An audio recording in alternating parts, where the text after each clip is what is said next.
First of all, thank you so much, Ritesh, sir, for joining in. It's really an honor for us to have you with us today. Thanks, Sandeep. Same here. So, before we proceed further, let me welcome all the audience, ladies and gentlemen, respected faculty members, valued students, and our esteemed guests. A warm welcome to another enlightening episode of GIBS IRE Talks. I'm Professor Sandeep Bansali, and it's my pleasure to host today's IRE Talk on the topic which everybody is very keen on. That's personal finance management and investing. And before we get into the topic, just let me introduce you all about GIBS. So GIBS Business School is based in Bangalore, exclusively considered as a business school, promoted and driven by IM alumni, offering top-tier business education. Currently, GIBS offers two programs, AICTE approved PGDM program, as well as BBA from Bangalore University. These courses are meticulously designed to equip the students with the necessary skills and knowledge to thrive in the business world. Our curriculum blends theoretical learning with the practical application as well, guided by the experienced faculty and the industry experts. With the state of art facility and the corporate partnerships, we have a strong placement records from the inception. GIBS ensures the students are well prepared for the professional journeys. I'm so sorry, my camera was off. I did not notice. And when we speak about a small introduction to GIBS IRE Talks, GIBS IRE Talk is an initiative of GIBS Business School dedicated to enhance student skills in innovation, research, and entrepreneurship. These talks provide a platform for the students to interact with the industry leaders, successful entrepreneurs, and the academic experts. The IRE framework encourages the student to develop an innovative ideas and conduct a significant research and embark on the entrepreneurial journey. Through these engagements, students gain a valuable insight, build professional networks, and boost their confidence, prepare them to excel in the careers and make an impactful contribution to the business world. And it's really an honor to have Mr. Ritesh Sabharwal, the keynote speaker for today. Thank you so much, Ritesh sir, for joining in. Let me introduce Ritesh sir to the audience. And Ritesh sir is a certified financial planner with over 16 plus years of work in the various multinational organizations such as JP Morgan, BlackRock, EY, and Sir is also the CEO and the founder of New Age. He's also a top mentoring voice on LinkedIn. He is passionate about helping professionals manage their personal finances and investment choices by helping them make an informed decisions by creating awareness through his daily content on LinkedIn, through webinars and various workshops and courses. So now it's my honor to hand it over to you, sir. Over to you, and we're looking forward to hear from you, sir. Thanks a lot, Sandeep, and thanks to Neetu and other people who, sort of helped organize this. And I'm also looking forward to interacting with everyone. So good evening, everyone, and thanks for taking out some time on this Monday evening as well. So what I'm going to do is I'm going to structure this in like 3 or 4 parts. I'll share my screen shortly. And I think there's a Q&A section where, towards the end, we'll take questions, and I'll take the help of Sandeep and other people just to, let me know what are the questions, and we will go from there. So let me just share my screen and then we'll get started. Just give me 1 second. Sandeep, if you can confirm. Yeah, you can see the screen. Okay, great. So like Sandeep mentioned, I'm pretty much mostly into writing daily content on LinkedIn, and I run a 10-hour masterclass or a series, course at Masters Union as well. But mostly, it's funny that even though I've been in the corporate area for the last 60, but primarily my passion has been in personal finance, and that's why I did this certified financial planner, degree about 8-9 years back. So what we're going to do today, and I think we have about 40-45 minutes and then some time for questions. We'll look at why we're actually talking about this topic at this point of time, right? We'll also understand how do you actually write your financial goals. We'll cover a few myths as well, where people sometimes get confused in terms of, whether, you should buy a house or rent a house, or how do you even think about asset classes, right? How do you think about asset allocation? You'll also look at how to prioritize and meet your goals, because a lot of times people tell me that, it's so difficult to find, in terms of writing your goals. And then our goals are like, we need so much of money to actually meet our goals, but we don't really have that much. So how do you prioritize and get to that number? While everyone's a little young in this audience at this point of time, and I'm not saying that retirement is something that, you stop working at all. but it's something that will happen towards the end of your working career for sure, wherein you might, look at an alternative to doing something that you really like and love, and maybe you're not earning as much. The reason will go into planning a little bit today. I'm not saying that, all the money that you make, you start saving everything and don't enjoy your life in your 20s and 30s. That's not the idea. But it's important to be aware and then make financial choices and decisions. So that's what we'll cover. And towards the end, we'll cover a little bit of what are the type of asset classes available for investment, and also in terms of why diversification is extremely important. You hear a lot of news, small caps and mid caps and large caps, and how things are changing, but we'll actually cover that. The asset classes keep moving year on year, and which is why if all your eggs are in one basket, so to say, then you lose out a lot, right? So let me start with asking you a couple of questions, and you can think about this and just answer it yourself. Have you actually written down your financial goals? A majority of the sessions that I do, about 50 to 60% people have mostly not even written down their financial goals. And even I was like this maybe 10, 12 years down, back in the day for sure. So that's the starting point. The second is, if money was really not a constraint, what would you want to do? So I always hear a lot of questions, or let's say a lot of answers, that I would like to travel, or I would like to go for a vacation or follow my passion. So you need to understand what is the actual amount that you really need to live the life that you are dreaming of, and that's the third question. A lot of times people get swayed by things in the news or their friends or their family, and you might think that, oh, I need maybe 10 crores or 12 crores or 15 crores as a retirement corpus. But maybe you really don't even need that much. And the only way you'll find that out is if you're aware of your income, your expenses at this point of time, and knowing that number, and then working towards that with a strategic plan, not just aimlessly running, and then you're not really enjoying your 20s and 30s. Now, let's look at this very interesting stat. So, personal finance is not really taught in schools or colleges as such. And this was a stat, I think, of a couple of years back, I think by SEBI itself, where only 27% adults and 16.7% Indian teenagers are really financially literate. Now, just imagine a country of our size, that really means a majority of the population is not really even financially literate. Because like it says, like this article said, that people have not really realizing the importance of, let's say, saving for an emergency fund, or investing early, or retirement planning. So, and the article says that, but very early, when you look at the new iPhone launch, you'll see outside the Apple store, you'll see scores of people just standing in lines, buying things on EMI, even things that they can't afford. And that's also okay. I'll tell you why. Because it depends on what you're using that for. So if it actually is helping you, or it's something that you are then prioritizing when we come to the expenses section, if you're prioritizing, then it makes sense. Let's look at a few myths. Now, the reason why I cover some of these myths is that there your if people have read a book called The Psychology of Money, you'll realize a lot of things are dependent on your personal experiences, the way you were brought up, and that shapes your relationship with money.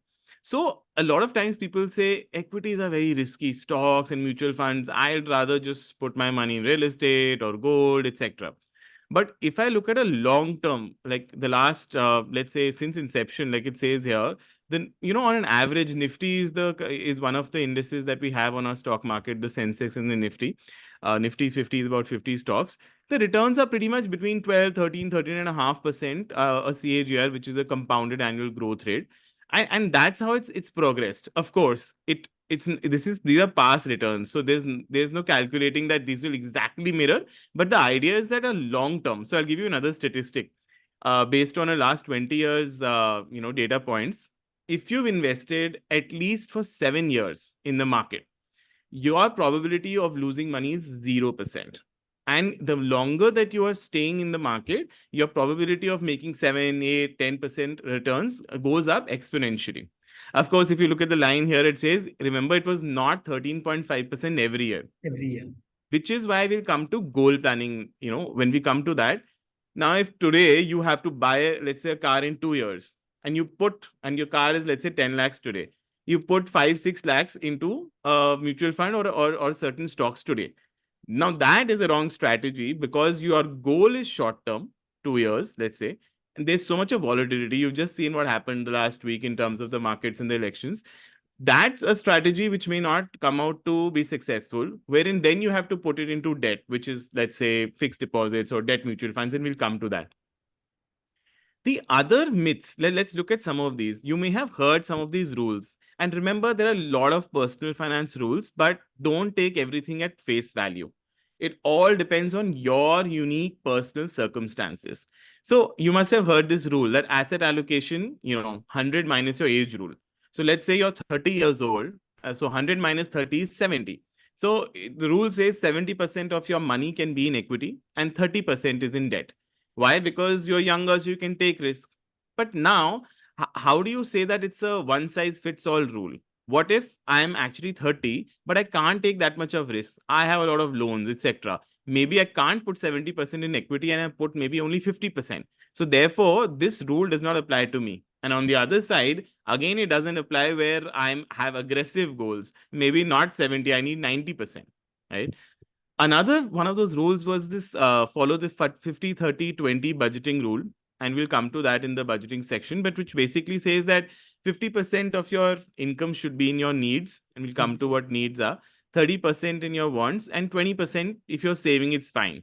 Again, if you are earning 1 lakh rupees per month, for example, and you save 20,000, but to meet some of your goals, for example, aggressive goals, buying a house, etc., you need 40,000 per month saving at 12%. So then your 50-30-20 rule does not apply to you. For you, it has to be 40% saving and then the other. And on the other side, if you've actually already achieved a lot of goals, you have money, you got some inheritance money, whatever, then basically, even if you save 10%, it's fine. The next one is, for example, life insurance should still give you money if you live. Now, this is a risk mitigation tool. The premiums that you're giving, you should not be expecting them back, which is why ULIPs are a product which, are very popular, but they have a lot of charges.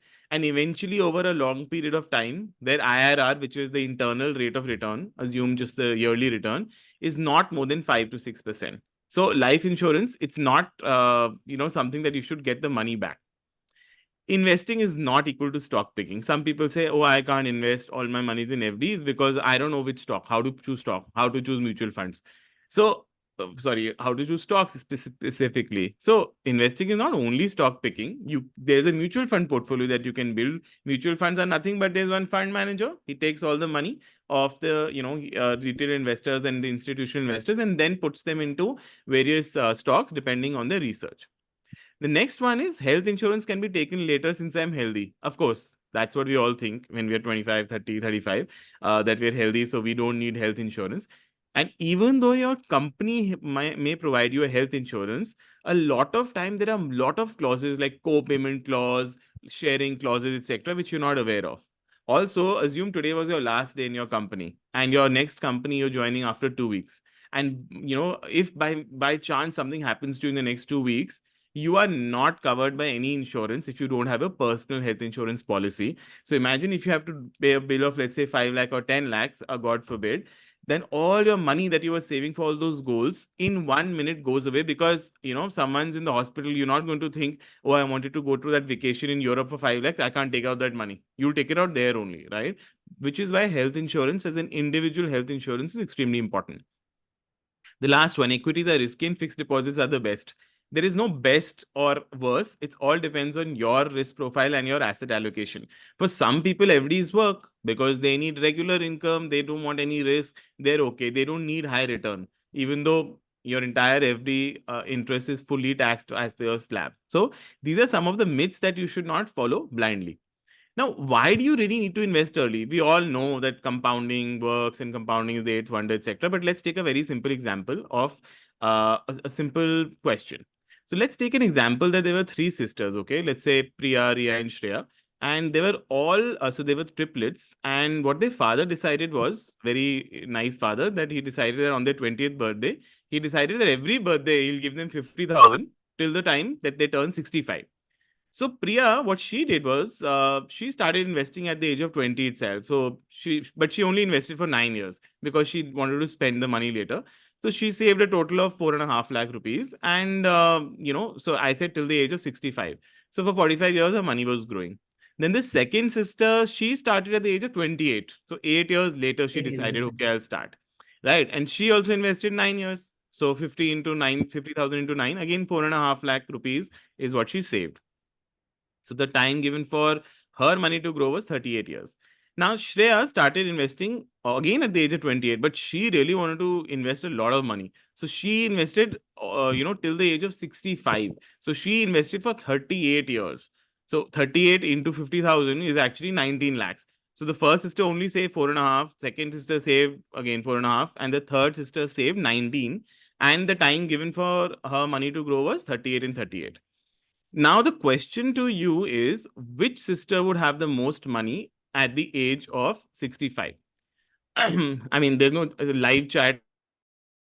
Yeah, I mean, I would have seen the answer, but I'll give you like 10 seconds to just think about this. Excuse me.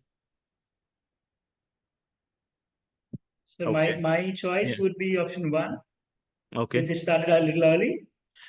Okay, let's see. So that's what Sandeep said. So the first sister would have accumulated a corpus of 4.89 crore at the age of 65.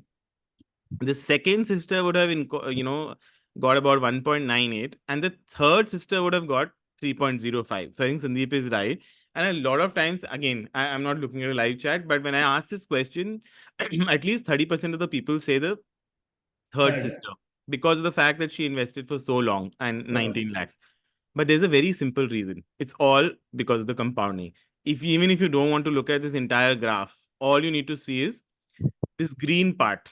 Basically says sister one started at the age of 20. So she invested the earliest, and her money had the maximum amount of time to grow, right? Second one started a little later, but she invested only for 9 years. Third one, even though look, she kept investing all the way till she was 65. But because she didn't start earlier, therefore she ended up with 3 crore, whereas the first sister ended up with 4.8. So this is mind-boggling when you think of it, that like this person is saving like for 18, 19 years, and the first one is only saving for 7, 8, but yet the first one. So when you look at that, that's the actual power of compounding, or why they actually call it the eighth wonder. So why do we need to have a financial goal? Someone asked me that, I'm just going, my life is going okay, go to work, do this, that.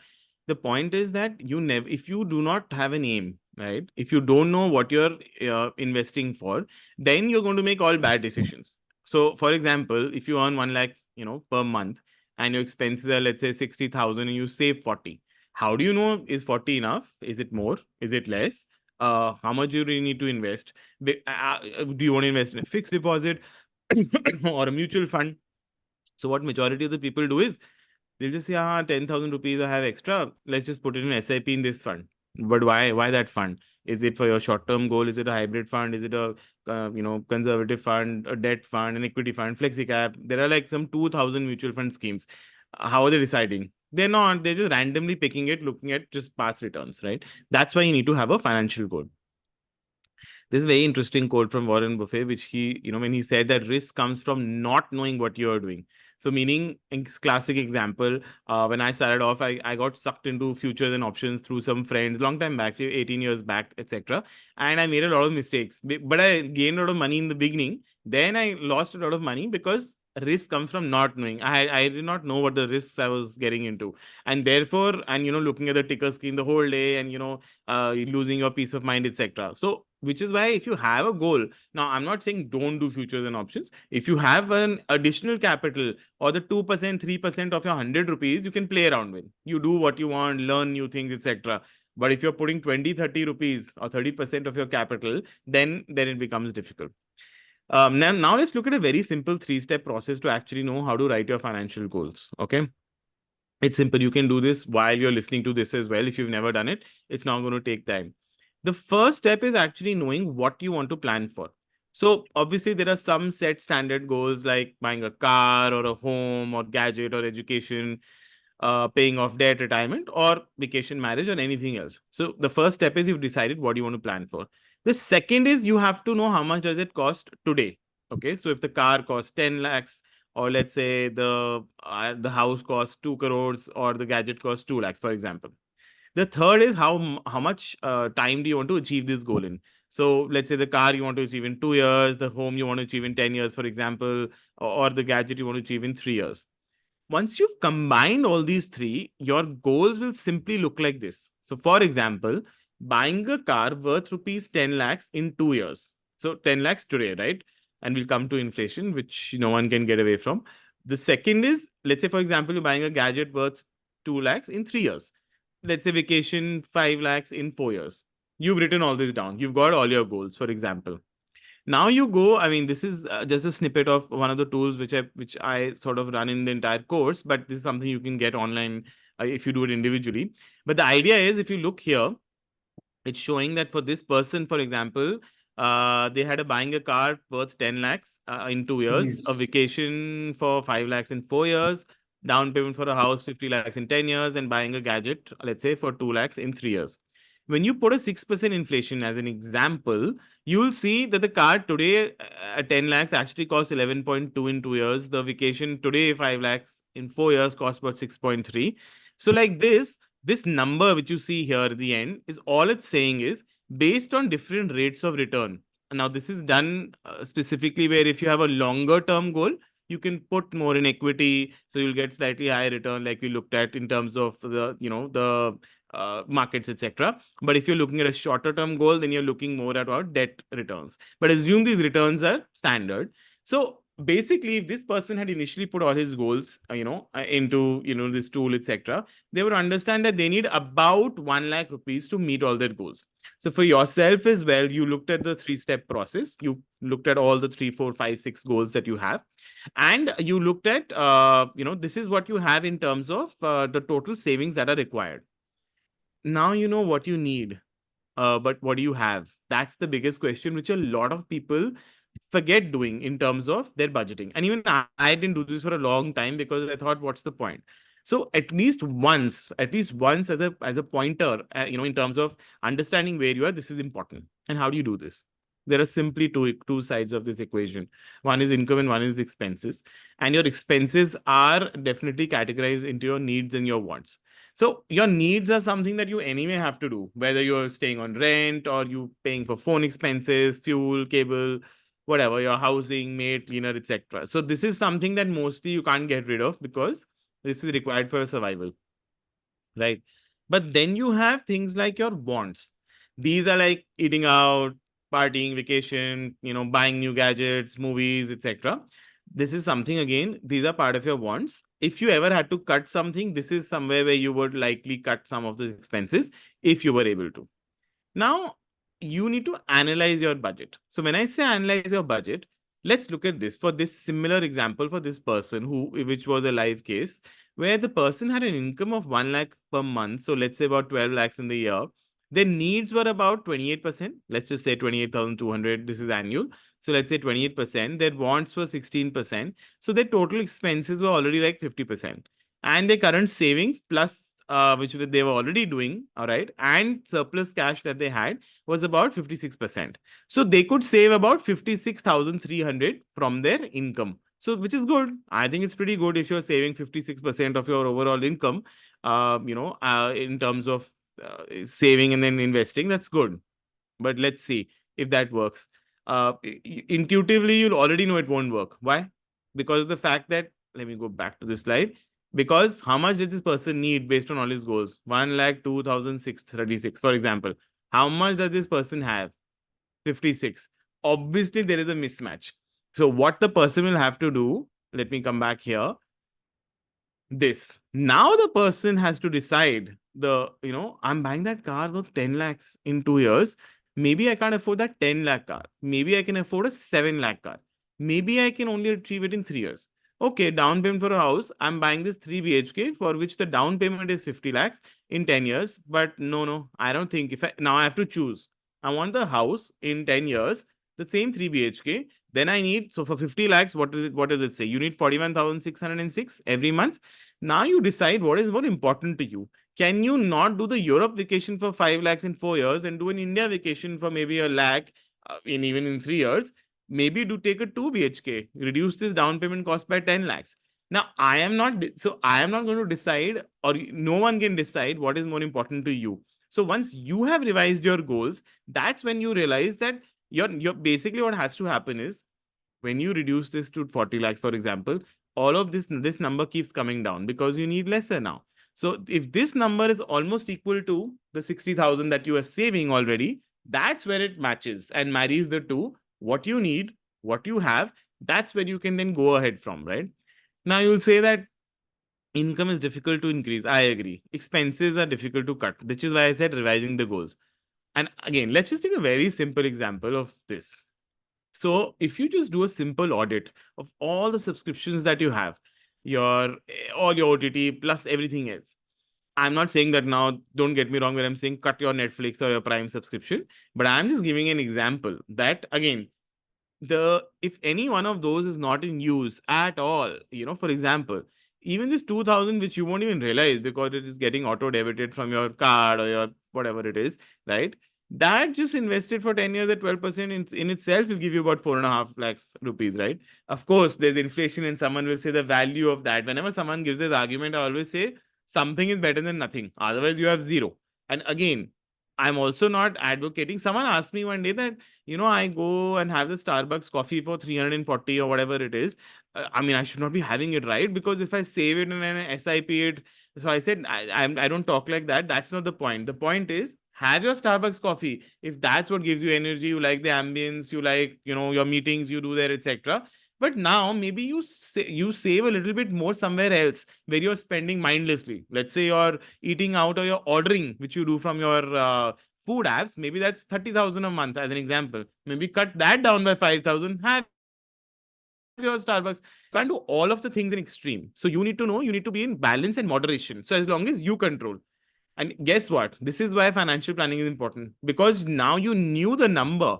When you knew the number that I need about 56, I need about, let's say this is 1 lakh, but you cut it down to 70. Now you know, okay, this month, I can take this additional expense. I can take this additional expense, or maybe this month I cannot. Why? Because I'm going above. Then I'll keep having my whatever gives me joy and pleasure. Keep doing that as well. But you need to know the balance. Because this is here, you will realize, and we'll come to now the next topic where I cut through the next topic, which is retirement is not even mentioned here, which is what none of us, or I shouldn't say none of us, but most of us will not even look at. So we're looking at all these goals, and I'm not even put like, if people are married or when they get married, if they want like child's education or child's marriage and all of that will add up. But guess what? Again, like I said, imagine you already need 1 lakh here. Sorry, I'm going fast in the slide, but you already need 1 lakh here. Now, when we come to the retirement part, you'll see another amount will get added here. Now you have to choose between current versus future. It's not an easy choice, but once you know and you're aware, you'll make the right choices. So now let's come to this topic, which is the planning of retirement. And why is it even important? Why am I even talking about this? There are few things, and let me go for the longer lifespan right here. Sorry, let me go here. Not longer lifespan, that the point that people want to retire earlier. So there are lesser working years. Your parents' generation or people, in the earlier generation, they used to work longer. So look at this. They used to work from 18 to 60 mostly, so 42 years. And they used to live lesser because medical advancement, all of that was not there. So life expectancy was about 67 to 70. Now you ask every next person, they want to retire at 40, okay, or 45 maximum. So, and they're starting at 23, 24 after their graduation, your MBA, engineering, your whatever, right? So they're working lesser, and whether you like it or not, I mean, hopefully you would want to, you are going to live longer because there is medical advancements, there is a cure for so many diseases, etc. So you are working less, and the money at this point in between of this, when you retire, that has to last you 20, now as an example, 20 to 25 years. So obviously you need some money here. And whatever you were doing till 55, of course, if you can continue, great, and you like it, amazing. But in most likelihood, you're not going to be continuing to gain the same income at 55, 60, 65, 70. So, which is where, and based on the lifestyle of the average individual. And these days, you have seen so many layoffs from top companies like Google, Meta, etc. as well at some point of time, which means that people need to be prepared always. I mean, I haven't put the emergency fund section here in this based on time, but those are kind of things that you need to understand, that are you saving for that time, right? The second part. So I've talked about increased standard of, the longer lifespan. Now, increased standard of living. You will realize that it's funny when we talk about, I don't know if any of you have heard of, you must have heard about step up SIPs, etc. Basically, we are saying that if you're putting like a SIP of 10,000 a month, that continues same 10,000 a month for 5 years. But now go look at the last TV you bought 5-6 years back and look at the TV you bought now, or the air conditioner you bought 10 years, 5 years back, and now you bought. You are buying the next new technology, the 4K, the 55-inch, etc., etc. So you're spending, you're stepping up, but your investments, you're not stepping up. So if you're spending, you're stepping up, then you need more money to, finance that. And everything is not going to be the buy now, pay later loans, etc. Or your credit card loans. Those are so expensive that you will get into a mountain of debt and you'll not know what happens, right? Inflation is 6%, 7%. Okay. But you don't even know how it will be going forward. But medical inflation, I think I have that. Yeah. So this is, of course, inflation. I don't need to explain this, but it just talks about, what your food vegetables was, let's say in 2002, 2003, the orange one, and then the red one is pretty much a couple of years back, you'll see in terms of, the rise. But medical inflation is completely different. It's even almost double as normal inflation, because medical inflation is about 13, 14%, which means if a surgery costed 1 lakh rupees 5 years back, so now it will cost almost double, right? So your medical inflation is very high. Look at this statistic as well, that 40%, 2 out of 5 Indians are yet to start retirement planning. And even those who started, 61% basically think that whatever the amount that they get, that number, 4, 5, 6, 8, 10 CR, whatever, it will run out before their retirement. So they think it will run out before their retirement. Yeah, so we spoke about early retirement, standard of living, inflation, rising medical expenses. Now, how do you do this? Like, how do you know, in terms of, it says FIRE number. That's just an analogy which a lot of people use on social media, which is financial independence, retire early.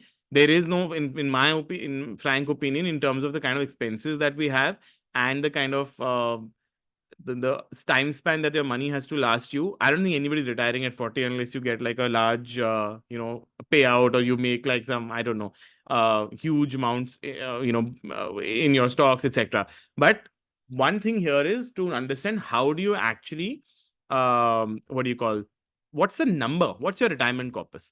And what you need to do is simply, I mean, you can get this from my LinkedIn profile as well, but what it does is, and if I just show you quickly, oh, sorry, did my screen sharing go? Okay, let me just share it again. Just 1 second.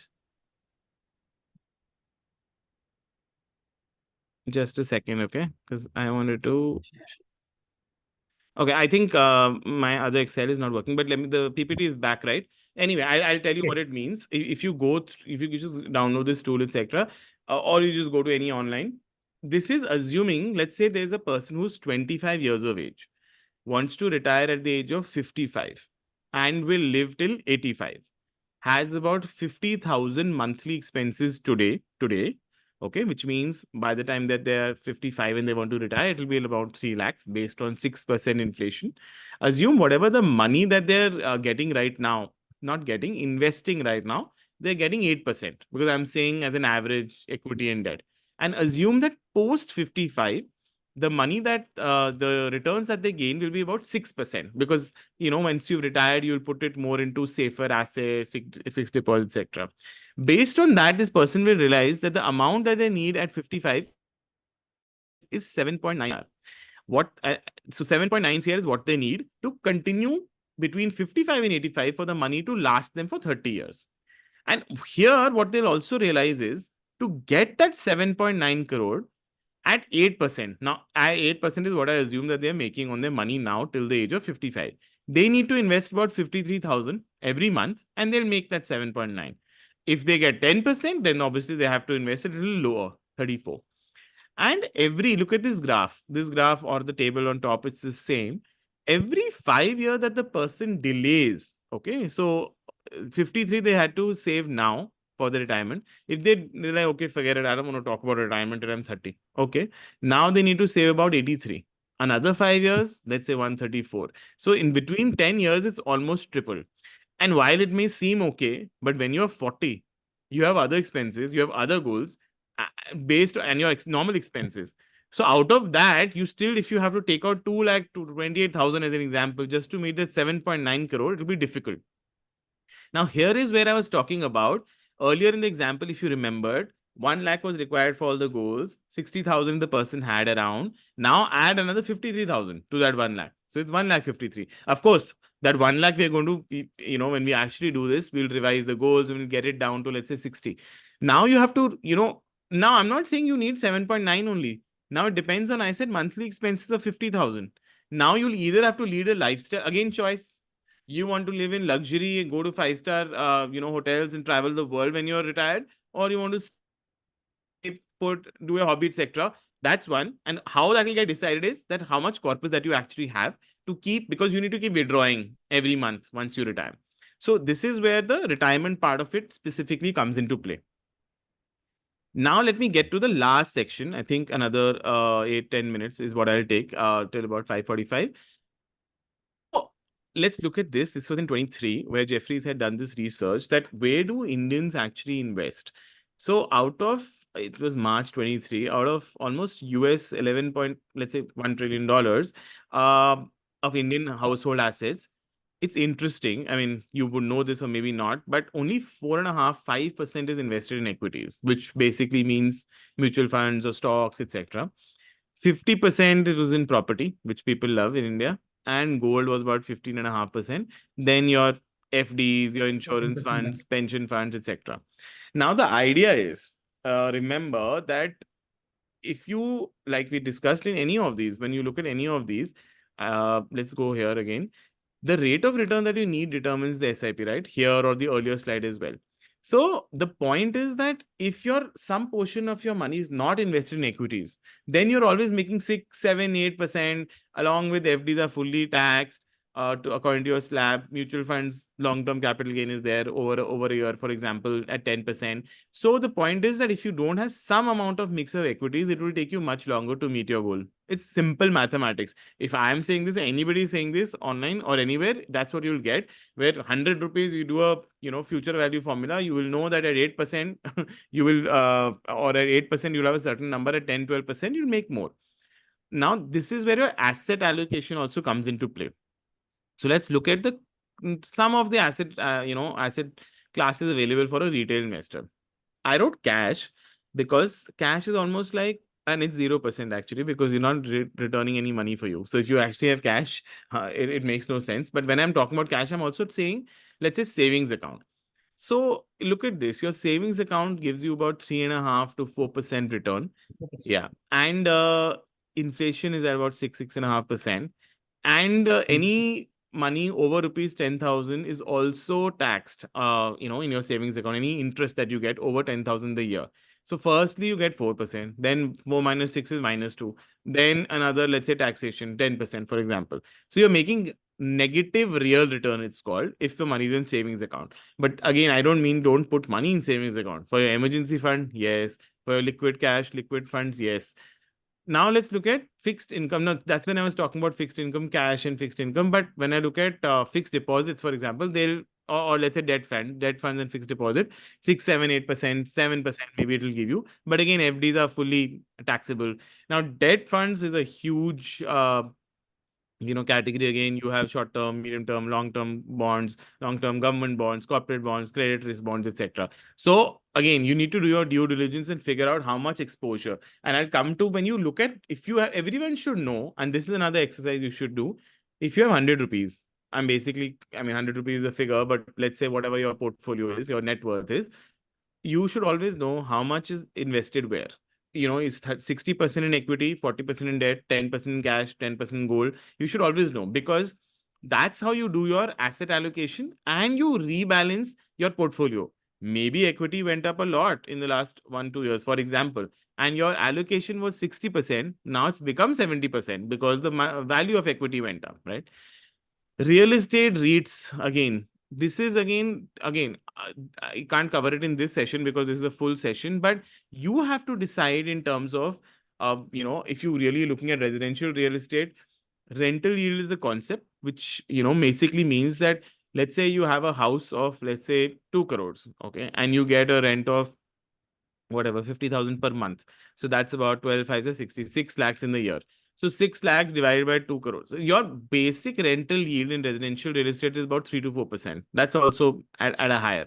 But again, this is an emotional decision as well. So you have to decide whether the home makes sense, doesn't make sense, where you're staying, where will you settle, is renting better. So that's one. But anyway, from a portfolio allocation, this is another asset class, which we just saw, which a majority of people put in. I'm not looking at crypto. This is already on the slide.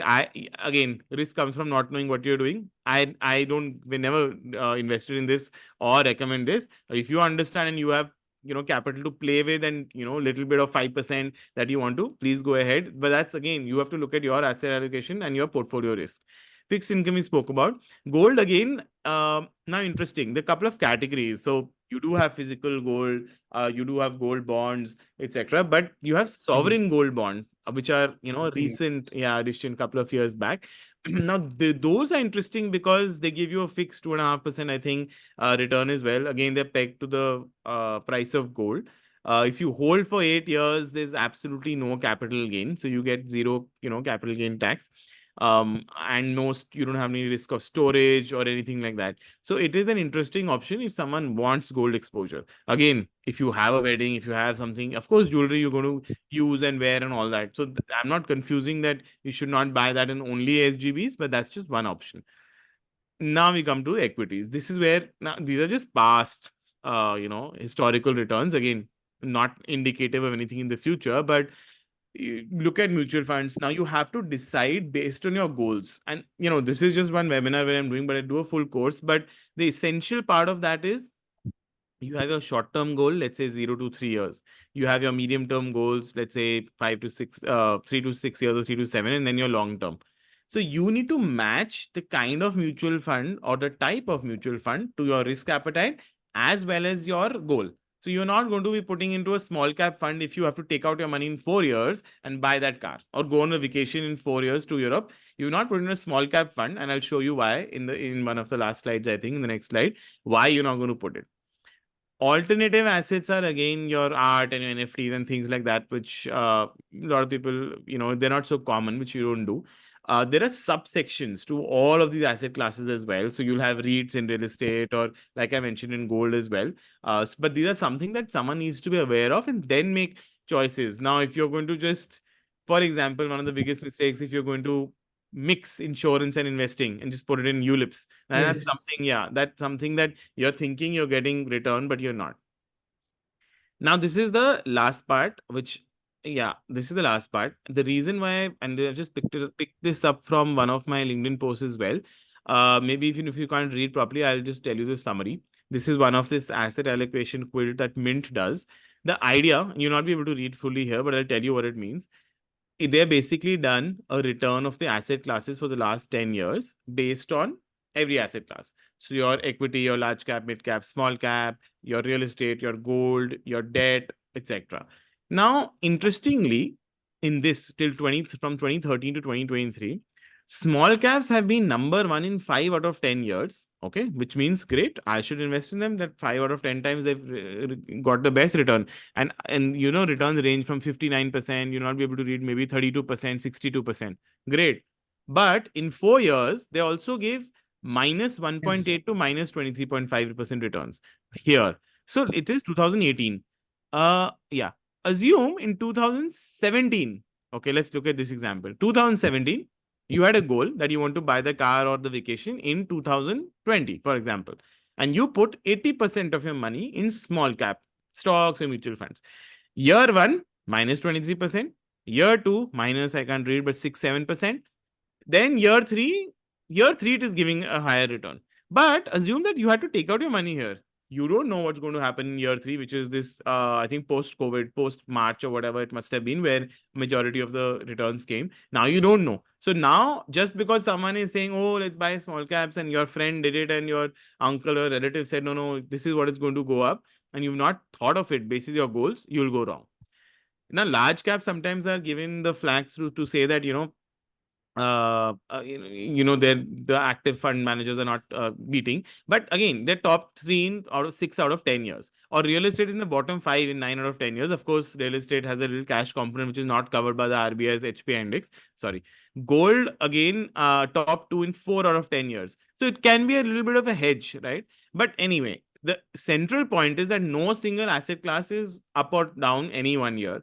And your asset allocation has to be based on your goals, your risk appetite, and your time horizon or holding power.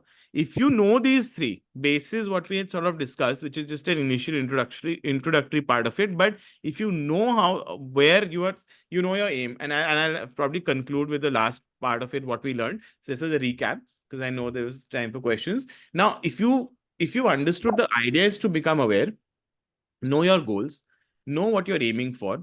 So you know how much you need, you know how much you have, you did your budgeting exercise.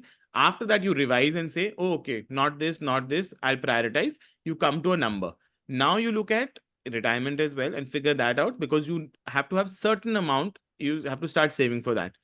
In the end, now you've got everything into play. And this is, by the way, this is after your emergency fund, your term insurance, your health insurance, all of that, basic hygiene.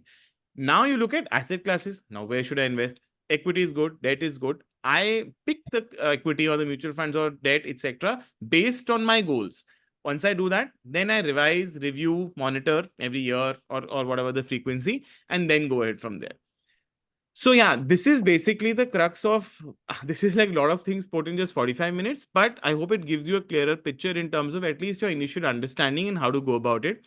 So I'll end there and I'll pass it on to Sandeep to, moderate in terms of questions. Thanks. Sure. Thank you so much, Ritesh sir. I must say that you have actually made the route very, very simple and clear, so that the audience or the students can take a call that how they have to go about it. So Yep. let's take a few questions Sure. right from the Q&A section. We'll take the first question asked by Jayashree. She's asking, what are the best strategies for paying off the debts quickly? Yeah. So this is a good question. And I think the idea is that now if you look at debt, it's either a personal loan, your home loan, or your credit card. Even if you look at a home loan, whenever someone gets a slightly, let's say you get a one-time bonus, let's say you get some lump sum amount. If you start paying just, that lump sum amount, even, once a year, you'll see how quickly your debt will reduce. Or you pay one extra EMI, which you are already paying 12, but you pay an extra EMI. Or, these are the kind of strategies that you can use. Or in terms of credit card, just I'll give you one example. A lot of people, it's advertised that, pay the minimum amount due, and people just do that. And by that, your late fees are definitely removed, but your interest keep getting charged, and that's 3% per month. So you need to be very careful to pay on time. So these are a couple of things that you can use in some of these strategies. Okay, thank you so much for that, sir. The next question has been asked by Zainab. She says, how can one balance saving for retirement while paying off the student loans? Correct. So you see that, again, like I mentioned, I'm not saying that you pick a number now and you start investing all that 50,000, for example, it mentioned in terms of the SIP for the retirement. But you take a call that put 50% of that. And of course, I would always prioritize paying off debt in terms of even your student loans. So your student loans will get paid off again with the same strategy. Again, it's all about the expenses and the income that you're looking at. So if you get a certain amount, right, or you start increasing the paid amount, you will finish off your student loan, home loan, or your personal loan faster. And then till now you were only paying, saving 50% of that amount for retirement. Then you step it up. So once you step it up, you'll be able to balance both. Okay, great. Thank you, so Zainab. I hope you've got the answer. Aditi says, this is something interesting. I shall start investing right from this month. Thank you, sir. Okay, so the next question says, can you share some financial goal calculators?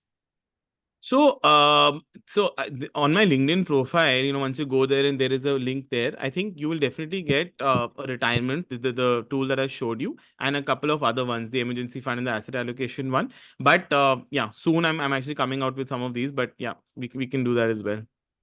but you'll get a couple of them just through the profile itself. Yeah. Okay. So how do stocks, bonds, and mutual fund differ in terms of risk and return? Yeah, good question. So if I look at the from the categorization, bonds will be which will have the least risk, and Risk. but they will have low return as well, low risk, low return. But when I say least, doesn't mean that they have zero risk. It could just you look at the Franklin Templeton episode which happened a couple of years back, it completely went bust.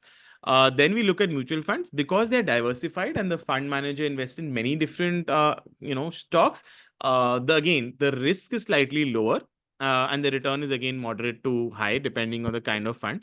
Stocks again now it's very difficult to categorize, but they would be highest risk out of these three categories because you have to pick like one stock. Now if you get it wrong, and for example one of the largest banks, I'm not taking names, but it's been stagnant for the last 3-4 years. So then basically your risk you thought was low, but your return is almost zero. So again, it depends on what you pick within this, but that's how the hierarchy goes.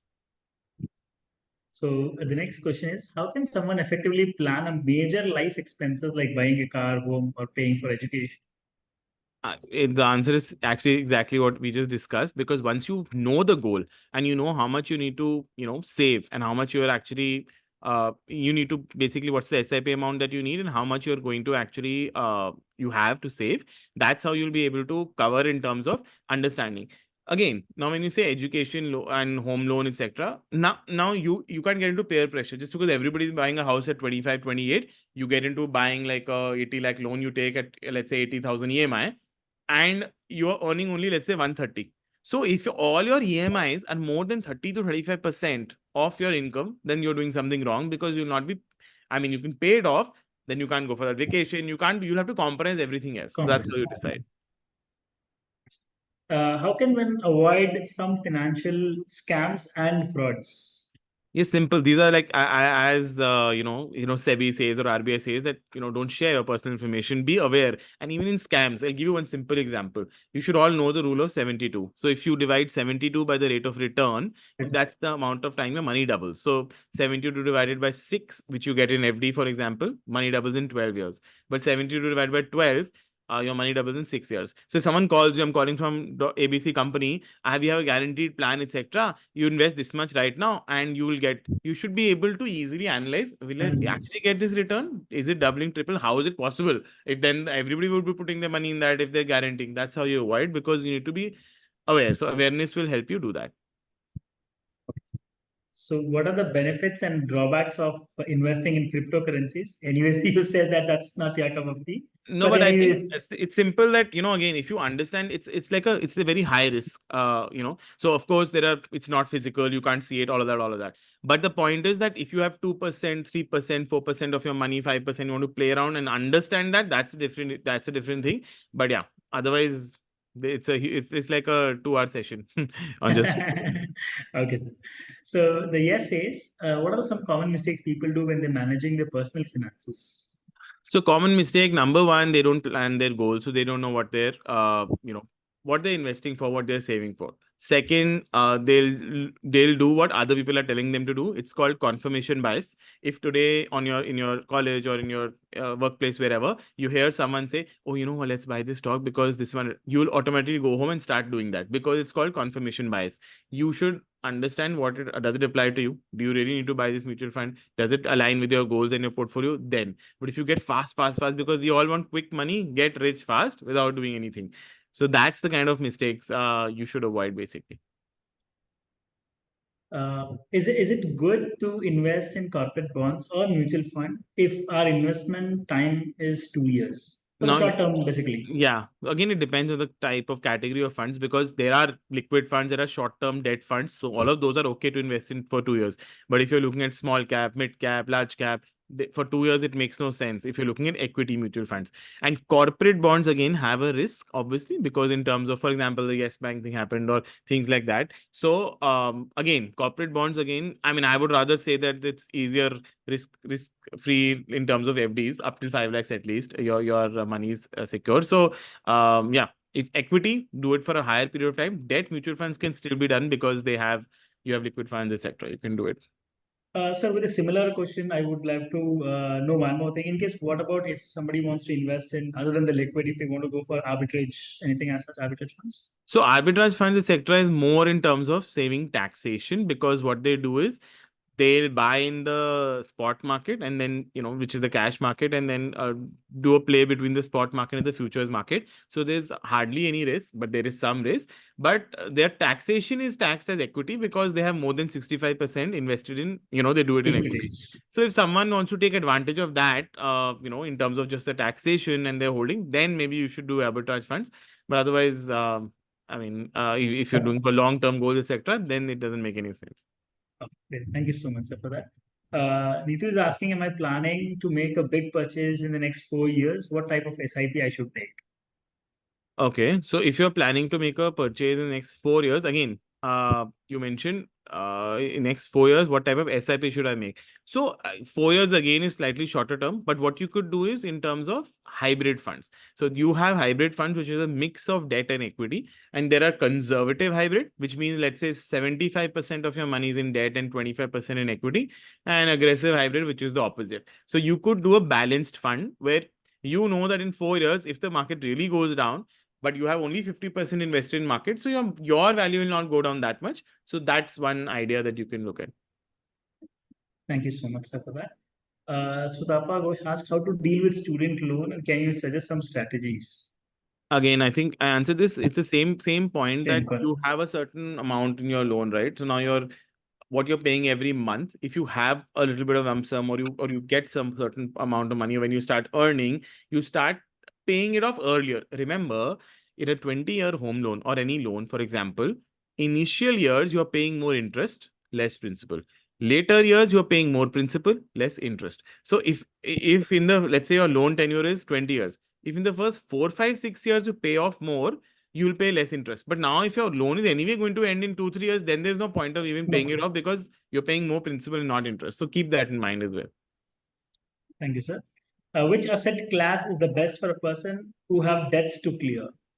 So again, if you have debts to clear, when you debts to clear, and you're trying to say that which asset class is better, means you want to start paying off that debt slowly, then you have to put it in, again, liquid funds or debt mutual funds, or things which are safer, which are liquid, and slowly you're paying off your debt. If I understood the question correctly, that's what I would say.